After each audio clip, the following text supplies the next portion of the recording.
magie de Noël s'installe sur TF1. C'est quoi ton vœu? Je te laisse deviner. Mais c'est quoi ce pull? Eh oui, c'est ça la magie de Noël. Ça ne vous rappelle pas quand vous étiez tout?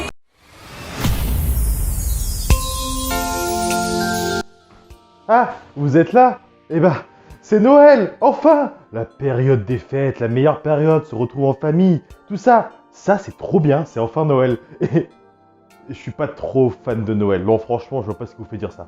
Attendez 2 secondes, regardez. Ça, c'est clair? Vous n'êtes pas venu là que pour parler de ma tenue vestimentaire, même si j'avoue qu'elle est très classe. Non, vous êtes venu là pour toute autre chose. Aujourd'hui, on va faire des décos de Noël. Alors, bon, ok, pas que des décos de Noël, parce que dedans, il y a quoi? Ça non. Ça non. Ah, on va parler de films. J'ai 2-3 films de Noël qui sont là-dedans. Bah non. Bah non, c'est pas... Attends. Bah non, ah, et toi? Bientôt. Bah non, ça c'est pas le thème, ça, en fait. Qu'est-ce que ça fout là-dedans? Non, mais en plus, mais c'est de la merde, ça. C'est pas... On va parler de quoi? On va faire un thème, hein.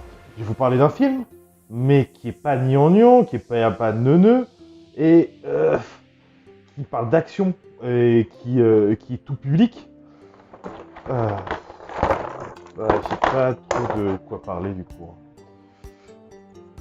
Et je vais revenir. Ah, c'est Noël qui peut être cool. C'est bien, mais ça se passe pas à Noël. Non. Non. Ah.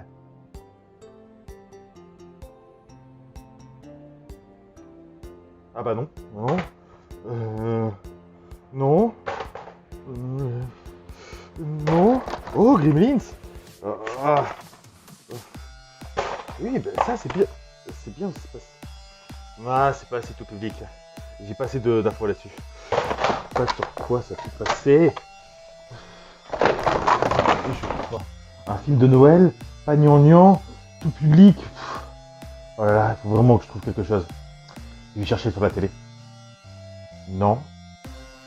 Non. Change un peu de forme. Non. Non. C'est trop compliqué. Non. Non. Oh. Oh. Ce film-là, il est bien. Qu'est-ce que disait mon sensei déjà? Et alors la marmotte, elle met le chocolat dans le papier d'alu. Non, attends, pas ce conseil-là. Qu'est-ce que me disait mon deuxième sensei déjà? Un grand pouvoir implique de grandes Non, responsabilités. j'ai trop de sensei, il faut que j'arrête avec ça. Qu'est-ce que me disait mon autre sensei? Il dit qu'il voit pas le rapport. Mais oui, c'est ça, c'est ce film-là. Ça y est, j'ai trouvé.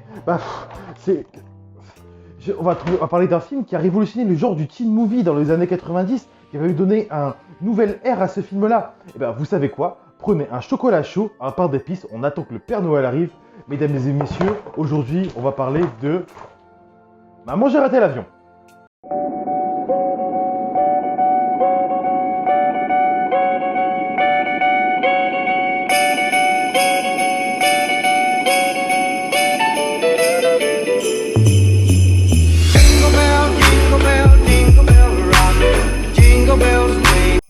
Bon, là, on va parler des 2 géants des comédies des années 80-90. Le premier est un scénariste devenu réalisateur, le second est producteur et iconique des années 80. Le premier est Chris Columbus, né en 1451 sur le territoire de la République de Gênes. Il est mort le 20 mai 1506 à Valladolid. C'est un navigateur génois au service des rois catholiques d'Espagne, Isabelle de Castille et Ferdinand d'Aragon. Il y a un homonyme. Je pense pas que je parle du bon Christopher Columbus. Bon, soyons plus sérieux. C'est aussi le grand réalisateur de Harry Potter, La course aux jouets, Madame Doubtfire, et le scénariste des Goonies, des Gremlins et du Secret de la pyramide par exemple. Il est né le 10 septembre 1958 à Spangler, dans le comté de Cambria en Pennsylvanie aux États-Unis. Chris Columbus effectue ses études dans une petite bourgade de l'Ohio et développe son imagination créatrice en dessinant des storyboards dans les sortes de petits films de 8 mm. À 21 ans, alors qu'il faisait ses études dans l'institut de Tisch School of Art à l'université de New York, il vend son premier script Jocks, l'histoire semi-autobiographique d'un jeune lycéen catholique qui tente de devenir joueur de football. Son premier scénario qui tente de vendre à l'écran, c'est Gremlins, réalisé par Joe Dante en 1984. C'est là que sa carrière explose. Et aussi son collaboration avec Steven Spielberg. Il réalise plein de petits films après ça. Les Goonies, réalisé par Richard Donner, et Le secret de la pyramide, les aventures du jeune Sherlock Holmes, réalisé par Barry Levinson en 87. Il a donné la chance aussi de se réaliser son premier film d'aventure, son premier long métrage, Les aventures d'une babysitter. Dans les années 90, il devient réalisateur exponentiel des teen movies, des films d'adolescents, tels que Maman j'ai raté l'avion en 90 et Madame Doubtfire, sorti en 93. Grâce à ça, il permet d'avoir un succès mondial et à travers les âges aussi. En 1995, avec Michael Betanan, il crée la société de production 1492 par rapport à son homonyme Christophe Colomb et voilà l'histoire qu'il y a derrière. Après avoir signé le flop 9 mois un amour inattendu, ainsi que L'homme bicentenaire en 99, il était presque logique, il continue dans la veine d'un cinéma fantastique plus pour les adolescents. Du coup, il décide en début des années 2000 à réaliser des grandes sagas fantastiques telles que Harry Potter à l'école des sorciers, Harry Potter et la chambre des secrets. Il décide après plus continuer sur Harry Potter et Prisonnier d'Azkaban parce qu'il trouve que Harry Potter et la chambre des secrets est moins bon que le premier. Il ne voit pas ce qu'il peut apporter d'autre à la saga. D'ailleurs, je vous amène vers la vidéo que j'ai faite à peu près il y a un an sur l'épopée de Chris Columbus à travers les Harry Potter et ce que ça a donné, comment il a pu propulser au rang de star certains ados de l'époque et comment maintenant son nom est connu de nouvelles générations. Il a aussi continué en 2010 avec Percy Jackson et le voleur de foudre adapté au cinéma, mais celui-là a fait un flop par rapport aux deux premiers Harry Potter. Il continue ensuite avec des films plus adultes, tels que Rent ou Pixel en 2015. Il a travaillé aussi en tant que scénariste et producteur, notamment pour Marvel, en scénarisant et produisant Les 4 Fantastiques et le Surfeur d'Argent. Il a continué ensuite à scénariser toute la saga de la Nuit au musée. Et maintenant, je parlais de mon deuxième. Si je vous dis Breakfast Club, La forgerie de Ferris Bueller ou même Beethoven, je parle bien sûr de John Hughes. John Hughes passe la plupart de son adolescence dans la banlieue de Chicago, dans l'Illinois, ville où se déroulent d'ailleurs la plupart de ses actions au cinéma. Après avoir abandonné ses études dans l'Arizona State University, il devient rédacteur publicitaire. En 1979, il est engagé comme rédacteur par le magazine américain National Lampoon. Cette expérience permet alors de commencer à écrire pour le cinéma et des films comiques pour le cinéma, notamment pour le film à sketch American College. Il écrit ensuite pour plusieurs séries, telles que Bonjour les vacances en 83, 85 et 89. Mais ce sont les films sur l'adolescence, qu'on appelle les teen movies qui le rendent célèbre. Avec The Breakfast Club, 16 Candles ou Une créature de rêve, il réinvente un genre, le teen movie, le film pour adolescents. Il fera des dizaines d'émile tout au long des années 80 et à la fin des années 90. C'est celui qu'on pourrait définir comme le grand-père d'American Pie ou de 40 ans encore puceau, avec ses différents films. Il a également écrit, produit et aidé à réaliser, co-réaliser les 3 premiers opus Beethoven avec le Saint-Bernard, pas lui, du coup, un autre Beethoven, ainsi que la version cinéma des 101 Dalmatiens en 97. En 2001, il participe au scénario des Visiteurs en Amérique de Jean-Marie Poiré, avec Christian Clavier et Jean Reno. Aïe, putain, aïe. Aïe, aïe, aïe. Aïe, aïe. Il reste considéré à Hollywood comme celui qui a su relancer le cinéma pour adolescents, les grandes comédies familiales et populaires. Bien qu'il participant en 2008 à Dribby Taylor Garde du Corps avec Owen Wilson, il avait considérablement réduit son activité au cinéma au cours de ces 10 dernières années. Il s'occupait de sa ferme dans l'Illinois. John Hughes est d'ailleurs marié, père de 2 enfants et grand-père de 4 petits-enfants. Il est décédé à 59 ans alors qu'il rendait visite à sa famille à New York. Bon, on va parler de Maman j'ai raté l'avion. C'est le film de Noël préféré de quand j'étais enfant. Et du coup, ce qu'on va faire maintenant, c'est que... c'est Noël, hein, on va décorer la maison. Vous me suivez? L'idée originale de Maman j'ai raté l'avion provient de l'esprit imaginatif de John Hughes. L'idée de ce film-là, justement, provient du moment où il s'apprêtait à partir en vacances. Et il déclare justement: Je parte en vacances et je faisais une liste de tout ce que je ne voulais pas oublier. Et j'ai pensé, je ne ferais mieux de pas oublier mes enfants. Alors, je me suis dit, qu'est-ce qui se passerait si je laissais mon fils de 10 ans à la maison? C'est durant le tournage du film L'Oncle Buck, sorti en 89, qu'il met en scène Michael Culkin. Michael Culkin aime jouer les enfants précoces. D'ailleurs, c'est dans une scène de ce film-là où il fait le tour des babysitters et il met des mots dans les boîtes aux lettres aux différentes babysitters. Et il tombe nez à nez avec 3 inconnus et il a très peur. et il part en courant et il se cache dans une chatière. Et ben là, ce fut un éclair de génie pour Johnny Hughes. Et là, il se dit, oui, c'est Michael Culkin qu'il me faut, mais c'est aussi cette histoire-là qu'il me faut, cette fameuse histoire avec Kevin. Mais dans le film Oncle Buck, il imagine plein de péripéties pour piéger ces trois inconnus-là. C'est là qu'il a l'idée de Maman, j'ai raté l'avion. Un enfant qui invente plein de péripéties pour coincer les voleurs. D'ailleurs, il y a même Daniel Stern qui joue dans Maman, j'ai raté l'avion, qui joue dans Oncle Buck, et il y a même une chaîne avec la chatière, comme un petit clin d'œil à Maman, j'ai raté l'avion. D'ailleurs, pour Michael Culkin, c'était pas évident dès le départ, parce que même si Johnny Hughes avait écrit le rôle pour Michael Culkin au départ, Chris Columbus s'entête à faire auditer plusieurs acteurs, pour au final revenir sur Michael Culkin. Mais d'ailleurs, il y a un très grand talent d'improvisation, parce que toute la scène de l'aftershave a été improvisée par justement Michael Culkin. Le petit frère de Michael Culkin, Kieran Culkin, joue aussi le rôle du petit dernier qui fait pipi au lit. Il a aussi des rôles principaux dans la série Succession et dans le film Scott Pilgrim, une grande carrière qui a commencé avec Maman, j'ai raté l'avion. Pour les acteurs, c'était pas si évident dès le départ, pour les bandits par exemple. Par exemple, le rôle de Joe Pesci était donné au départ à Jon Lovitz et à Robert De Niro, mais les deux ont refusé. Le Joe Pesci était donc l'homme idéal. Par exemple, pour l'oncle de Kevin, au départ, a été écrit pour Kelsey Grammer, mais a été donné à un autre acteur totalement. Contrairement à Daniel Stern, au départ, le rôle a été écrit pour lui, il était même voulu pour lui. Mais il a refusé parce qu'il jouait dans notre série, dans notre film, il a refusé le rôle. Mais du coup, ils ont fait plein de tests avec d'autres acteurs. Plein d'acteurs sont venus sur le plateau pour tourner le rôle de ce bandit-là. Mais c'était pas concluant. Donc du coup, ils ont repoussé le tournage de 4 à 6 semaines pour que Daniel Stern puisse venir jouer le rôle de ce bandit-là. John Candy était disponible qu'une seule journée pour tourner ces scènes. D'ailleurs, le tournage a duré 23 heures.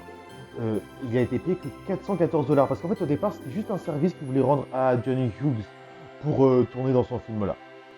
D'ailleurs, John Candy a pu improviser les 3 quarts de ses répliques. Enfin, toutes ses répliques sont improvisées, il n'y a rien qui est écrit pour John Candy. D'ailleurs, Michael Culkin a repris brièvement le rôle de Kevin dans la série Drivers, où il joue un chauffeur Uber, où il se souvient qu'un mec chauve avec un bonnet l'a poursuivi quand il était enfant, parce que ses parents l'ont oublié à Noël. Clin d'œil, je pense que oui. Mais aussi une théorie de fans qui pense que Kevin McAllister a mal tourné quand il était adulte parce qu'il est devenu un tueur sanguinaire de saut. Hilary Wolf, la jeune sœur de Kevin McAllister, n'a pas continué le cinéma après Maman, j'ai raté l'avion. D'ailleurs, est devenue judoka professionnel. Il est devenu judoka professionnel et a représenté les États-Unis en 1996 et en 2000. Vu que Michael Culkin ne pouvait pas tourner tard le soir, c'est Chris Columbus qui prenait ses places pour les contre-champs. Souvent, quand on voit la scène de dos, c'est peut-être parfois Chris Columbus qui joue Kevin. Le tournage a commencé en février 90 pour finir en mai 90 pour une durée totale de 83 jours. La plupart des scènes extérieures, ainsi que celles de la cuisine, premier palier et du sous-sol, ont été tournées dans une maison au 671 Lincoln Avenue dans l'état de l'Illinois. D'ailleurs, fun fact, la maison a été vendue en 2015 à des acquéreurs qui l'ont achetée pour 1,5 million de dollars. D'ailleurs, je veux bien voir la tête de l'agent immobilier et la tête de l'acquéreur quand il a vu la maison et voir tout ça. Et si c'était Stéphane Plaza qui l'avait vendu? C'est pas con ça comme idée. Dans le gymnase abandonné du lycée Von Trier. Après, John Hughes avait ses habitudes là-bas, parce que c'est là-bas où il a tourné la plupart des scènes intérieures de la folle journée de Ferris Bueller et de l'Oncle Buck. Donc du coup, il recrée l'intérieur de la maison sur un immense plateau dans le gymnase et dans la piscine abandonnée de ce lycée-là pour tourner les différentes scènes et surtout pour laisser plus d'espace à l'équipe technique. Les trucs étaient démesurés justement pour pouvoir faire certains effets spéciaux. Le directeur de la photographie, Julio Maquette, a rappelé qu'il était plus difficile de travailler avec Joe Pesci qu'avec Michael Culkin. En effet, Joe Pesci déjà pensait que les répliques ne correspondaient pas à son talent d'acteur, à sa capacité d'acteur. Ensuite, il avait toujours l'habitude de faire une petite partie de golf avant le début du tournage. Sauf que les call time de ce film-là étaient très tôt le matin pour pouvoir tourner plein de scènes avec Michael Culkin parce qu'il était très jeune et qu'il ne pouvait pas tourner autant qu'il voulait. Surtout les scènes de nuit, donc c'était plus facile tôt le matin. Et Joe Pesci n'appréciait pas trop ça. Un jour, il a même pris l'assistant réalisateur par le col en disant qu'il fallait changer ces scènes-là s'il voulait jouer au golf le matin. D'ailleurs, la production a modifié les call time de 7h à 9h pour permettre à Joe Pesci de pouvoir jouer ses parties de golf. Sur le plateau, Pesci et Howard Stern avaient du mal à pas dire de gros mots parce que Michael Culkin était toujours avec eux en plateau. Justement, en fait, ils se retenaient, ils s'abstenaient. Mais il y a un seul mot dans une seule scène, il y a un gros mot où il y a un petit merde qui sort. C'est que c'est sorti accidentellement par Howard Stern. Mais il y a aussi les cascades. Les cascades, c'était pas tout repos. D'ailleurs, Chris Columbus déclare. Chaque fois que les cascadeurs faisaient des cascades, c'était pas drôle. Nous le regardions, je priais simplement pour que les gars soient en vie. Durant le tournage et sur les caméras, du coup, ils ont décidé d'enlever les harnais. En fait, les cascadeurs risquaient leur vie à chaque fois. Les cascadeurs étaient toujours là durant le tournage, sauf durant les dernières scènes du film. Notamment la scène où Michael Culkin mord la main de Joe Pesci. D'ailleurs, il mord la main tellement fort que Joe Pesci a encore une cicatrice sur sa main. Aussi, Daniel Stern a préféré jouer avec une vraie tarentule, une tarentula plastique. Il a tout fait, tout répété pour la tourner une seule fois, parce qu'il avait un petit peu peur des araignées. Mais aussi, au moment où il marche sur les jouets tranchants, il s'est vraiment fait mal aux pieds, parce qu'il avait oublié de mettre ses protections pour les pieds. Bon, ce qui rend la scène un petit peu plus réaliste.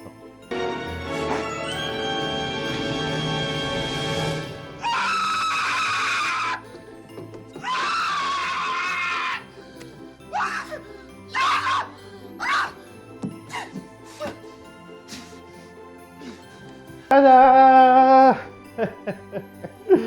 ah, c'est dégueulasse, putain. Tellement pas beau. Bon, on va faire un truc. On va aller en faire avec ça, on va voir si ça change quelque chose. Hein. Allez, on y va. Tada! C'est toujours aussi moche. Il n'y a rien qui change. Hein. Il y a des gens qui ont du talent pour quelque chose. Et ben moi, c'est pas pour ça. C'est très dégueulasse, c'est très moche. Bon, bref. Santa Moses, qui a joué Tracy, a rappelé qu'en 2020, la scène la plus difficile qu'ils aient à tourner, c'est la scène à travers l'aéroport où la famille court main dans la main pour arriver chez American Airlines. Mais du coup, en fait, c'était très difficile parce qu'il ne fallait pas qu'ils se touchent et c'était très dangereux pour eux parce qu'ils couraient à toute vitesse à travers l'aéroport. Donc du coup, les figurants ont été chorégraphiés de quelque sorte qu'il reste un couloir au milieu pour que la famille puisse courir. Mais ça a duré plusieurs jours puisque la famille se tapait les uns dans les autres et tombait tous par terre. Il s'est failli blesser heureusement, mais il rigolait beaucoup. Mais cette petite scène a duré très longtemps à tourner. Pour la musique, Chris Columbus espérait d'abord Bruce Bruton qui fasse la bande originale. Mais il était pris par Bernard et Bianca au pays des kangourous. Donc du coup, Chris Columbus appela son ami Steven Spielberg qui le contacte de John Williams. John Williams accepte de faire la musique du film. Il y a des musiques traditionnelles de Noël américaines, des très connues Oh Holy Night and Carol in the Bells, qui figurent en bonne place autant dans le film que dans la bande originale. La bande originale était publiée par Sony Classical Records en cassette le 4 décembre 1990 et en CD le 27 mai 2015. Un petit peu de retard. Bon, en tout cas, la voix off vous a préparé un cadeau de Noël. Hein. Un magnifique cadeau. En tout cas, c'est pas elle le cadeau. Hein. Enfin, bref, je sens que j'ai pas attaqué, j'aurais dû tourner ma gueule, moi. Alors ça tombe bien, j'adore ce film. Attends. Elle est où ma voix off? Ah oui, attends, je te lis son message. J'ai engagé cette nouvelle voix off dans le but de prendre des vacances. J'ai passé des castings et j'ai pris le meilleur candidat. Bon, après, ils étaient 1. Donc je lui ai promis un salaire assez conséquent. Bon, après, le meilleur cadeau de Noël, c'est de pas voir ta sale gueule. Ah, ça va. Ouais, c'est bon, j'ai compris. C'est bon. Bon, j'imagine que t'as préparé un truc, là. Bon, dans tous les cas, laisse libre cours à ton imagination. Bien. The Irish Post relaie une étude qui se penche sur les films de Noël les plus populaires de tous les temps. Le long métrage qui trône en tête du classement, Maman j'ai raté l'avion. Réalisé par Chris Columbus, la comédie met en lumière Kevin, Macaulay Culkin, laissé par erreur seul à la maison, alors que toute sa famille s'envole pour Paris à l'occasion de Noël. Ce n'est qu'une fois dans l'avion que Kate et Peter McAllister s'aperçoivent que le plus jeune de leurs enfants manque à l'appel. Kevin, qui profite de son apparente liberté, doit alors faire face à 2 cambrioleurs qui prennent pour cible la demeure familiale. Comédie de Noël par excellence, Maman j'ai raté l'avion continue de marquer les générations. Sans cesse rediffusé, il est devenu un film culte éternellement associé à l'hiver et aux fêtes de fin d'année. Outre sa popularité et les souvenirs qu'il peut susciter, ce film est une véritable poule aux œufs d'or. Son succès historique et planétaire se mesure aux recettes qu'il a engendrées. Dans son article dédié aux 25 films de Noël les plus rentables de tous les temps au box-office américain, Forbes indique que Maman j'ai raté l'avion se hisse à la place numéro 1. Le magazine détaille: Maman j'ai raté l'avion était si populaire qu'il est resté en salle bien après la saison de Noël et a été le film numéro 1 au box-office pendant 12 semaines consécutives, de sa sortie le 16 novembre 1990 au week-end du 1er février 1991. Avec un budget de production de 17 millions de dollars, le long métrage est parvenu à générer 285,76 millions de dollars. Forbes précise: avec l'inflation, le box-office mondial final de Maman j'ai raté l'avion était de 476,68 millions de dollars. 2 ans plus tard, Kevin est de retour sur les écrans dans une suite intitulée « Maman, j'ai encore raté l'avion ». Puis, la saga familiale est développée avec des scénarios de plus en plus éloignés de l'original. « Maman, je m'occupe des méchants » en 1997, « Maman, je suis seul contre tous » en 2002 et « Maman, la maison est hantée » en 2012. Et bien sûr, le remake de 2021 sur Disney+. Tada! J'ai rajouté une dinde. C'est beau, non? T'as rajouté un petit plus, un je ne sais quoi à mon décor qui est toujours autant dégueulasse. Hein. Bon, abrégeons vos souffrances et passons à la conclusion. Ce film-là est iconique parce qu'il a relancé une mode de teen movie, des films des années 80-90.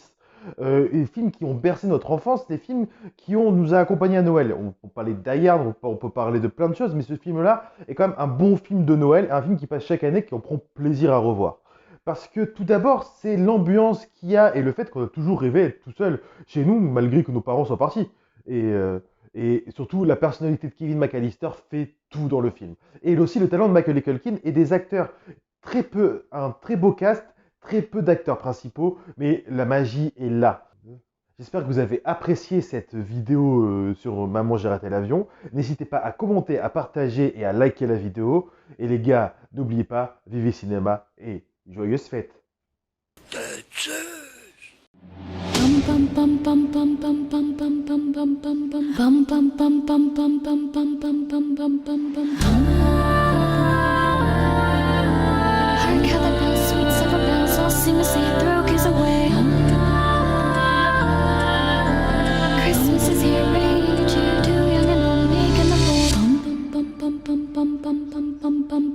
Hark how the bells, sweet silver bells, all seem to say throw cares away. Christmas is here, bringing your cheer to young and old, meek and the bold. Ding dong ding dong, that is a song which over ring all caroling. One seems to hear words of a cheer.